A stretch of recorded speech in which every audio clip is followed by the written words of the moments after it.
Yeah, it was interesting for me because this is year 5. I mean, I've been to 4 different training camps this year. Walking in, I knew what to expect as far as the practice schedule, but I didn't know where everything was. I got lost getting practice here today, and just didn't know where everything was. So the uncomfortability of trying to get used to the surroundings, get used to the way things are run here. But I feel like as a team, we had a good day. As far as receivers go, with a couple balls in the ground, and that's usually how day one goes. I felt like it was a good flow, and I felt like we had a good day to build off. How important is it like as an offense to have all your pieces out there now with Chris Johnson in there as well? It felt good. It felt like we had the first time we had our group together. OTAs, your guys were kind of mixing and matching, coming in and out. Today was the first day we everybody got there together. We got a lot of good reps out there today. Mike was in there. Eric had a lot of catches today. So we're plugging those guys in. I mean, it's not one of those things we're kind of giving an opportunity to kind of catch themselves. I mean, we're looking for the box. So we got to go. Today was a good way to get them established. Last year, you guys didn't have a whole lot of weapons. Talk about the improvement this year with the personnel. Well, I would beg to differ. I believe we did have weapons last year. There's just a lot of different things that we had going on. But we definitely added some pieces.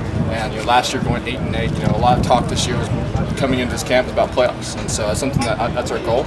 But at the same time, we can't rely on what we did last year, and we can't rely on the pieces that we brought in. Year in and year out, you see a team bring in some pivotal pieces, but it doesn't work, it doesn't mesh, and so teams fail, and they do worse than they did last year. So we can't rely on our past success and our past. We have to work on what we're doing right now. And I think today was a testament to this group to come out here and work from day one to establish what we want to do in this playoffs. Can you give an assessment of what Gino looked like, what Michael Vick looked like?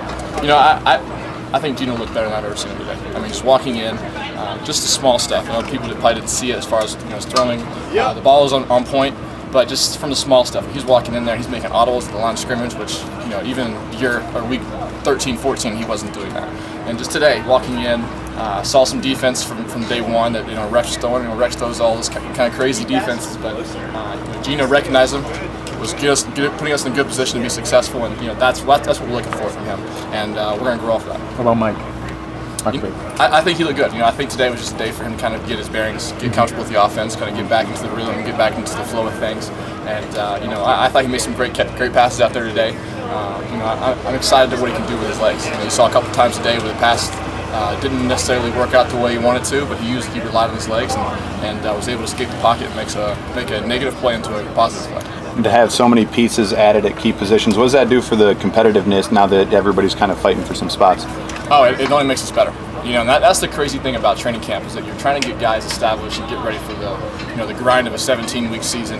But at the same time, you've got competition amongst each other and competition within the groups, within the positions. And so, but the good thing is that we got some veteran presence. We got some guys that know what this is about, know the business of it, and can come out here and compete with each other, but at the same time encourage each other, and at the same time develop each other. And so, I think you saw it today. And today was, like I said, today was a great day for us to build off of, just because you saw guys competing with one another, but still encouraging each other.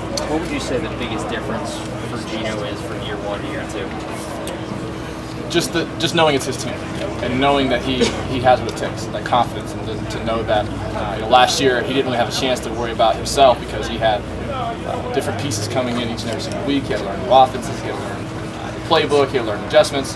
There was so much being thrown at him. Now that's kind of second nature to him. So now he can worry about himself, he can worry about his drop, he can worry about his foot position, different things like that, different intangibles that he can kind of improve on.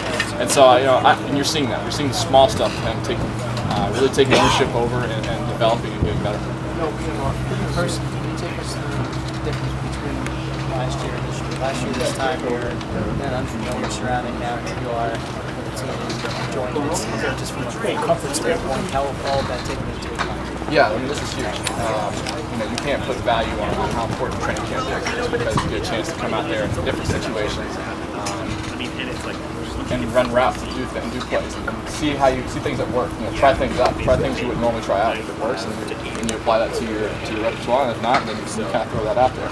And so for me, it's able to get in shape, get that stamina in place, get that strength, confidence that I know what I'm doing, confidence that my teammates trust me. And last year, I didn't have that just because starting to be forward. Even though you could try to work as much as you want to on the track by yourself, but it doesn't equate to what what you do in football field. Competition, the balls are flying around. You go against another NFL caliber cornerback, things change. And so for me, it's being able to be out here for 2, 3, 4 weeks consistently, getting that confidence, getting those reps, and getting that strength so I can go and have the success. David, you said the difference is that it's just like I was doing for Alex and Gino. Do you think that he feels that way? I do, and I see that when he's in the huddle. I see that whenever he's calling plays. I see the way he has ownership and command over the offense, specifically the offense. I've seen different quarterbacks. They don't know their standing. They don't know what's going on. There's a quarterback competition. I've been through a few in my career where you have guys that are kind of just do what they got to do and get back to the sideline. And that's not him. He's not necessarily worried about his reads. Not necessarily worried about play progression, stuff like that. He's worried about other guys. He's worried about, hey, you need to be in the right spot. You need to be there. Hey, I called the audible. Why didn't you pay attention? Hey, I called this snap count. You jumped offside. So he's taking command of the offense and really making sure that he's bringing the other 10 guys that are around him along with him. Anything from Coach Morningweg that you've seen thus far that that has intrigued you about the offense thus far? Man, he came in here with some juice. He came in here, I always wonder because, this is probably like year 25 and he's installed the same plays over and over and over again.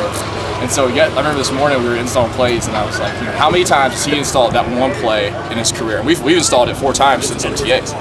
But he comes in here with the same juice, same enthusiasm, encouraging guys to get better, and just his knowledge of the game and his understanding of the offense is amazing. And so for us, just to have him come in each and every single day with that energy and with that enthusiasm, it means a lot. Because a lot of these guys, you install it 100 times, it starts to get monotonous. You're kind of like, all right, you guys should know this. But he approaches it as if guys don't have any idea what he's talking about, and it's a brand new offense. And so his enthusiasm is contagious, and guys carry that over to the field. Overall, it's a pretty young receiving crew. You and Eric. Yeah, well, with you and Eric, though, you guys, it's probably the first time for you when you're more the veteran guys kind of showing them. JK is kind of quiet, but for you and Eric, 3 rookies, young, I think it's receivers overall. How's that different for you and what you've been through? I embrace it. I really do. I think it's great for us because not only do we have a young group of guys, we have a bunch of hungry guys, a bunch of blue-collar guys who are coming in here and working. They're taking it, not the typical receiver you think, they just want to come out there and catch passes. We've got some guys that are going to throw their head into the mix a little bit, and they're going to block, and we're going to be a physical group of receivers. And so I'm excited. When you have young guys, yes, there's going to be a lot of mistakes, there's going to be a lot of growing pains, but there's also that eagerness to learn, eagerness to be better. They don't act like they have it all figured out. Sometimes I've seen that with some young guys, but these guys we have here, they don't have that mentality. They're willing to listen. Eric and I don't have all the answers, but we have experience. We've been through a lot of different situations that we can help these guys just learn from. And so we're just trying to help them in wherever we can. And the best thing about it is that they're willing, and so we can work with them. David, sorry if you've been asked about Chris Johnson already, but what sort of added advantage does a given offense when you have a back who's so proven catching passes out of the backfield? How does that affect an offense, and how does it affect sort of the receivers and the attention you guys? Yeah, so I'm going to get really analytical with it. Go ahead. Just because, when you have a guy like that who can take that 2-yard flat route and take it 60 yards, it opens things up down the field, because then when you have linebackers who, if you have a bigger running back in the flat, the linebackers aren't going to worry about it. They're going to let him catch it, and then they're going to route. They're going to let him get 3 or 4 yards. It's not that big of a deal. When you see Chris Johnson in the flat, they're going to have to be mindful of that, and they're going to have to jump to that. And so when they do that, it opens up a lot of spaces and a lot of spots in the middle of the field. And if they don't, then he's going to take it to the house. And so it just opens up a whole different dimension for us, especially in the passing game, because if you have a linebacker who has a flat responsibility and he's kind of dropping back because he's not worried about the flat, well, then that shrinks the field for us. So now if he's stretching the field, there's so many more holes, so many more gaps for us, and so it's going to open up a lot of things in the passing game for us. David, you were here a year ago, but in the quarterback competition, Gino and Mark, they pretty much just split the reps 50-50. You said you've been through quarterback competitions, so you've probably seen that. In this case, Gino's taking more reps with the first team. How important, or how much does that help, do you think? Assuming he ends up being the starter, he's taking the vast majority of the snaps. Does that help going into the season? Oh, absolutely. Just because, typically when you have the first team out there, those are going to be the guys you have guarding the air, the players, and that's who you hope to have out there. And to have him be out there and be comfortable with specifically the receivers, knowing who's out there. I mean, last year, every single week, we had different faces, different numbers, different names, and different places. And so it was just difficult for him because there's so many different moving pieces. This year, he's able to see guys, specifically the guys he's probably going to be out there with, and when we face Oakland week 1. And so he's able to get that comfort. He's able to, him and Nick are able to get snaps together. Him and Chris, both Chris's, are able to get that handoff and the fitting wet there. And so it's just, for him, it's adding that comfortability with people and adding that chemistry with the receivers.